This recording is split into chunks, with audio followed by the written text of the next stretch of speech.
अस्सलाम वालेकुम dear students, I am your lecturer Babar Akram. Last lecture में जो हमने अपना पढ़ा नॉट फॉर प्रॉफिट ऑर्गेनाइजेशन के एम, उनके ऑब्जेक्टिव और साथ हमने पढ़ा कि डिफरेंसेस क्या क्या हैं प्रॉफिट ऑर्गेनाइजेशन में और नॉट फॉर प्रॉफिट ऑर्गेनाइजेशन में।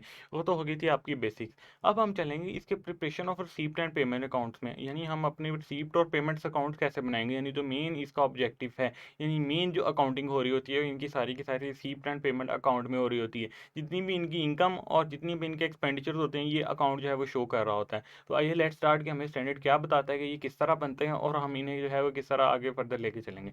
ओके ओके, क्या कहता है जी? A receipt and payment accounts is a summary of cash book. कह रहे हैं जी आपकी कैश बुक की समरी है। कैश बुक हम कैसे बनाते हैं? कैश बुक ये हमारी डेबिट साइड होती है और ये हमारी क्रेडिट साइड होती है। यहाँ पे हमारा ओपनिंग बैलेंस आ रहा होता है, कोई भी अमाउंट आ रही, साथ जितने भी हमने कोई यानी अमाउंट्स रिसीव कर रहे होते हैं कैश बुक में, वो हम सारी की सारी जो है वो यहाँ पे लिखते जाते हैं। कोई भी आपने लेट सपोज आपने कोई जो है अगर कोई एक्सपेंडिचर किए हैं, लेट सपोज आपने कोई स्टेशनरी परचेज की है ऑन कैश स्टेशनरी, वो आपकी क्रेडिट हो जाएगी। यानी यहाँ पे आपके सारे के सारे एक्सपेंडिचर्स आते जाएंगे कि कोई आपने वेजेस पे किए हैं कैश, यानी एक आधा मजदूर था उसे आपने वेज पे कर दी, डेली बेसिस पे कोई काम था जो जब आपने जो है वो लेबर हायर की उसको आपने वेजेस पे कर दी। यहाँ पे आपने कोई जो काउंटर सेल हुई उसका जो आपके पास कैश आया, यानी काउंटर सेल, यानी आपने साथ मेंशन कर दिया जी, ये जो है आपकी अमाउंट आती है, तो यहाँ पे आपका कैरी डाउन आ जाता था। ये आपका जो है वो कैश बुक अकाउंट बनना होता था, यानी यहाँ पे आपकी सारी की सारी इनफ्लो और यहाँ पे आप सारे का सारा आउटफ्लो लिख रहे होते थे।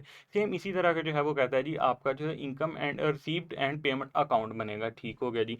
It gives the opening cash and bank. कहता है जी आपको इसमें ओपनिंग कैश एंड बैंक का दोनों का कंबाइंड बैलेंस होगा। The receipt and payment in cash और by cheque during an accounting period and the resultant balance of cash and bank at the end of the accounting period. यानी वो कह रहा है कि जी आपके पास एक तो है ओपनिंग आएगा, यानी ओपनिंग बैलेंस। ठीक हो गया। साथ वो कह रहा है कि जी आपने जितनी भी यानी कुछ कैश रिसीव किया और cheque during the accounting period जो है, इनका resultant balance of the cash जो है at the end of the accounting period भी है, यानी ओपनिंग भी बता रहा होगा और ये आपको क्लोजिंग बैलेंस भी बता रहा होगा। ओपनिंग भी पता चल गया, क्लोजिंग भी पता चल गया, लेकिन यानी क्लोजिंग में क्या बता रहा होगा, यानी यहाँ पे तो हो गया कैश का, यानी कैश भी और प्लस बैंक, यानी इन दोनों का समराइज बता रहा होगा, सिंगल नहीं बता रहा होगा, यानी ओपनिंग एंड कैश आप सिर्फ कैश को ले लें, नहीं, इन दोनों में हमने जो है कैश एंड बैंक दोनों को लेना है। क्योंकि एक बच्चे कंफ्यूज होते हैं कि सर जब हम कैश बुक बना रहे होते हैं प्रॉफिट ऑर्गेनाइजेशन की, तो उसमें जो है हम कैश को अलहदा ट्रीट कर रहे होते हैं और बैंक को अलहदा ट्रीट कर रहे होते हैं, यानी कैश बुक में सिर्फ हम कैश से रिलेटेड एंट्रीज जो है वो पास ऑन कर रहे होते हैं, जबकि हम अपनी जब बैंक रिकन्सिलेशन यानी बीआरएस बना रहे होते थे तो उसमें जो है हम बैंक को अलहदा ट्रीट कर रहे होते थे। जितनी भी चेक्स की अमाउंट्स होती थी, चेक्स की एडजस्टमेंट्स होती थी, वो हम अपनी बीआरएस में डील कर रहे होते थे। यानी कैसे था, हम बीआरएस अलहदा बना रहे होते थे, यानी कैश बुक्स बन रही होती थी और बीआरएस जब हम बैंक रिकन्सिलेशन स्टेटमेंट्स आपको याद होगा बनाते थे, आपको आप जो है आप इंट्रोडक्शन में पढ़ के आए होंगे, इंट्रोडक्शन टू अकाउंटिंग में, यानी बीआरएस और कैश बुक का, यानी इनका दोनों का डिफरेंस, यानी बीआरएस में सारी की सारी जो है आप अमाउंट्स लिख रहे होते हैं, यानी यहाँ पे आपका ओपनिंग बैलेंस आ रहा होता है बैंक का, मोस्टली जो है वो क्रेडिट ही आ रहा होता है, यानी बैंक में जो है आपके पैसे शो हो रहे होते हैं, अगर ना हो तो वो डेबिट आ रहा होता है। साथ जो अगर आपने कोई चेक रिसीव किया हुआ था वो आ रहा होता है, और साथ आपने कोई चेक इशू किए हों, यानी डेबिट और क्रेडिट वाली जो एंट्रीज हो रही होती हैं, यानी चेक रिसीव्ड और चेक इशूड, यानी जितने भी आपने चेक्स इशू किए होते हैं, जितने भी आपने रिसीव किए होते हैं, वो साथ साथ इसमें डील हो रहे होते हैं, यानी बैंक वाले आपने कॉलम ही सेपरेट बनाया होता है बीआरएस में, लेकिन यहाँ पे आपके जो है हमारा कैश और बैंक दोनों के दोनों जो है वो इकट्ठे होके चलेंगे। ठीक हो गया। All the receipt whether in cash और cheque are shown on the debit side. वो कह रहा है कि जी इसमें जो है डेबिट साइड पे, यानी ये नीचे मैंने इसका एक छोटा सा फॉर्मेट जो है वो बनाया हुआ था और उसकी सर जो है मैंने बिकिंग साइड की है।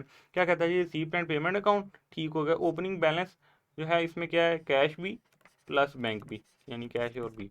ठीक हो गया। कहता है जी ऑल दी रिसीप्ट जो है आपने, ये हमारी रिसीप्ट साइड है, यानी ये हमारी डेबिट साइड है और ये हमारी क्रेडिट साइड है, यानी जितनी भी आपने रिसीप्ट करनी है वो सारी की सारी जो है वो आपके जो आ रही होंगी डेबिट साइड पे आ रही होंगी, और जितनी जो भी आपने एक्सपेंडिचर करेंगे वो सारे के सारे आपके क्रेडिट साइड पे आ रहे होंगे, rent paid, travelling expenses, electrical charges और entertainment expenses, and all payments whether in cash और cheque are shown on the credit side. ये इसका जो था वो एम था, यानी हमने जितना भी एक्सपेंसेस रिसीव करेंगे वो सारे का सारा यानी जितने भी एक्सपेंसेस पे करेंगे सारे के सारे क्रेडिट साइड पे, और जो जो हम रिसीव करेंगे सोल्ड ऑफ ओल्ड मशीनरी से रिसीव हुआ, एडमिशन फी से रिसीव हुआ, मेंबरशिप फी से, एंट्रेंस फी से, जितना भी रिसीव होगा वो सारे का सारा हमारा रिसीव साइड पे आ रहा होगा, डेबिट साइड पे आ रहा होगा। ये वो चीज़ें आपको बताना चाह रहा था। यानी ये रिसीप्ट एंड पेमेंट अकाउंट जो है आपने देख लिया कि किस तरह का है, ये देख भी लिया कि कैसे बनाना है। ठीक है, बिल्कुल सिंपल सा है। यानी जैसे हम ऊपर लिख रहे होते थे कि लेट्स सपोज ABC एंड को receipt and payments account for the year ended, और ये बन रहा होगा आपका नीचे एज इट इज़ यानी टी अकाउंट की फॉर्म में। नीचे यहाँ पे भी कैरी डाउन आ रहा होगा, यहाँ पे भी इसके जो है वो बैलेंसेस आ रहे होंगे। ठीक है, तो ये हमारा था रिसीप्ट एंड पेमेंट अकाउंट। यानी नेक्स्ट जो है हम अपने जो है लेक्चर्स आने वाले हैं उसमें इसका प्रॉपर प्रैक्टिस क्वेश्चन भी करेंगे, कैसे हमने इसको में जो है एंट्रीज पुट ऑन करनी है और कैसे कैसे। ये तो था सिर्फ आपको स्ट्रक्चर दिखाया कि होता किस तरह का है, क्योंकि अभी हमने फर्दर जो है इसमें फर्दर जो एडजस्टमेंट्स हो रही होती हैं, जैसे लेट्स सपोज डोनेशंस की, वो किस तरह हमने जो है वो जो है एडजस्टमेंट्स करनी है, और उसकी एंट्री जो कैसे हमारे इस रिसीप्ट एंड पेमेंट अकाउंट में होगी। इसलिए अभी इसे जो हम पेंडिंग कर रहे हैं यानी बनाएंगे, लेकिन आगे जाके जब हमें ये सारी चीज़ों का पता होगा कि हमने कैसे कैसे पोस्ट करनी है। तो यहाँ पे आज का लेक्चर जो है हमारा खत्म होता है। अपने लेक्चर बाबर अकरम को इजाज़त दीजिए। अल्लाह हाफिज़।